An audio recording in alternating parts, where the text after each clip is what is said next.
Hi friends, அனைவருக்கும் happy Sunday. எல்லோரும் எப்படி இருக்கீங்க? எல்லோரும் நல்லா இருப்பீங்கன்னு நினைக்கிறேன். இப்போ தான் நாங்கள் எழுந்திரிச்சு எல்லாருமே டீ குடிச்சிட்டு யோசனை பண்ணிகிட்டு இருக்கிறோம். அடுத்தது என்ன சமையல் செய்யலாம் அப்படின்னு. தலகலா என்ன சமையலுங்கிறதுக்கு சமையல் அடுத்தது என்ன சமையல் செய்யலான்னு யோசனை பண்ணிகிட்டு இருக்கோம். கத்திரிக்காய் தக்காளி தவிர எதுவுமே இல்லைங்க. தக்காளி கத்திரிக்காய் போட்டு கடையலாமா இல்லை தேங்காய் சாப்பாடு செய்யலாமான்னு யோசிச்சுட்டு இருக்கிறேன். நம்ம சப்ஸ்கிரைபர் ஃபேமிலியிலேருந்து ஒருத்தவங்க வரேன்னு சொல்லியிருக்காங்க. இன்னைக்கு வர்றாங்களா என்னன்னு தெரில. வந்தாங்கன்னா அவங்கள சாப்பிட வைக்காமல் அனுப்ப முடியாது. ஏன் வந்ததுக்கப்புறம் கூட ஏதாவது சமைக்கலாம். அதனால் சாம்பாரே வைக்கலாமா ரசம் வச்சுக்கலாமான்னு யோசிச்சுட்டு இருக்கிறேன். ஒரே யோசனையில் போயிட்டுருக்குது. நீங்களாம் இன்றைக்கி நான்வெஜ் எடுத்தீங்களா இல்லை ஆடி நோம்பி நாளைக்கு அப்படிங்கிறதுனால எதுவும் செய்யலையா அப்படின்னு சொல்லுங்கள். ஏன்னா நிறைய பேர் வேலைக்கு போயிட்டு இன்றைக்கி தான் வீடே க்ளீன் பண்ணி சுத்தம் பண்ணுவாங்கன்னு நினைக்கிறேன் ஆடி நோம்பிக்காக. அதனால் மேக்ஸிமம் இன்றைக்கி நான்வெஜ் செய்ய மாட்டேங்கன்னு நினைக்கிறேன்.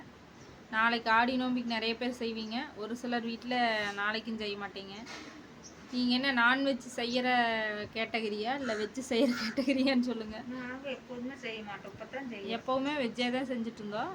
இப்போ தான் வந்து நான்வெஜ் செய்யறதுக்கு ஆரம்பிச்சிட்டோம். தீபாவளி ஆடி நோம்பிக்கெல்லாம். முன்னாடியெல்லாம் அப்படி செய்யவே மாட்டோம். இட்லி சாம்பார் ரசம் அப்படித்தான் செய்வோம்.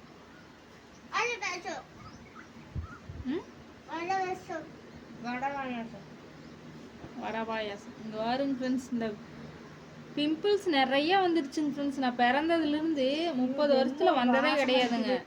ஆனால் இப்போ எதனால் வந்துச்சுன்னா எனக்கு தெரியலிங்க ஃப்ரெண்ட்ஸ். இங்கே பாருங்க ஃபுல்லாக பிம்பிள்ஸாக வருது. அதுக்கு ஆயின்மெண்ட் கிளினிக்கில் கேட்டு வாங்கி போட்டு மறுபடியும் எக்ஸ்ட்ரா வருது. அதுக்கு ஏதாவது ஆயின்மெண்ட் இருந்தால் சொல்லுங்கள்.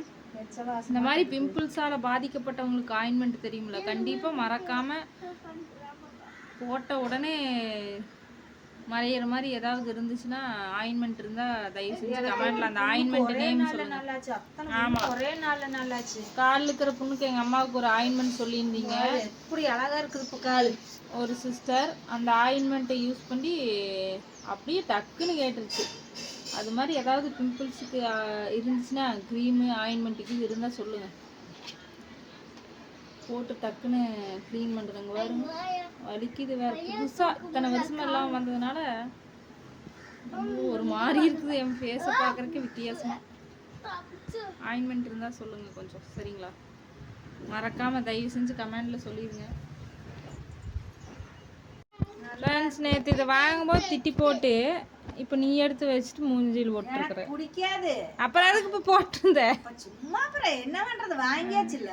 வாங்கியா பிடிக்குங்கிற பிடிக்காதுங்கிற என்ன சொல்ல வர? பிடிக்கும்னா ஏதோ அந்த கதையில பிடிக்கி. அப்புறம் சிங்கம்புலி மாஸ்க் வாங்கிருக்கலாம் இல்லனே. அதுவும் நல்லா இருக்கும்ல சிங்கம்புலி மாஸ்க். இதுவும் நல்லா ரொம்ப முக்கியம் நாட்டுக்கு. இதுவும் நல்லா தான் இருக்குது. இது ஒன்ன வாங்கிட்டு விட்டுருந்தா பரவாயில்லை. அது கெட்டியா இருக்குது. நல்லா வீடு கட்டுறது அப்புறம் ஸ்கூட்டர் நல்லா தான் இருக்குது. குவாலிட்டியா பரவாயில்ல. பஞ்சு மாதிரி இருக்கிறதுக்கு இது எவ்வளோ பரவாயில்ல. 100 ரூபா ஒன்று. இப்படிதான் ஃப்ரெண்ட்ஸ். 100 ரூபா 50 ரூபா. அதுதான் 100 ரூபா அந்த வீடு கட்டுறது. அது 100 ரூபா. சரி சரி. இது 50. எதான் 100 நாங்க தெரியல. சரியா நீ போய் பார்க்கல, நான் போய் பெரியமா என்ன பண்ணிட்டு இருக்குன்னு பார்ப்போம். காலங்காத்தாலேயே போன்.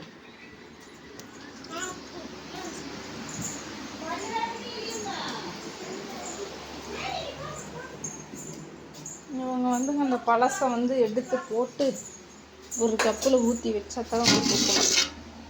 இந்த பருப்பு கொஞ்சமாக இருக்குது.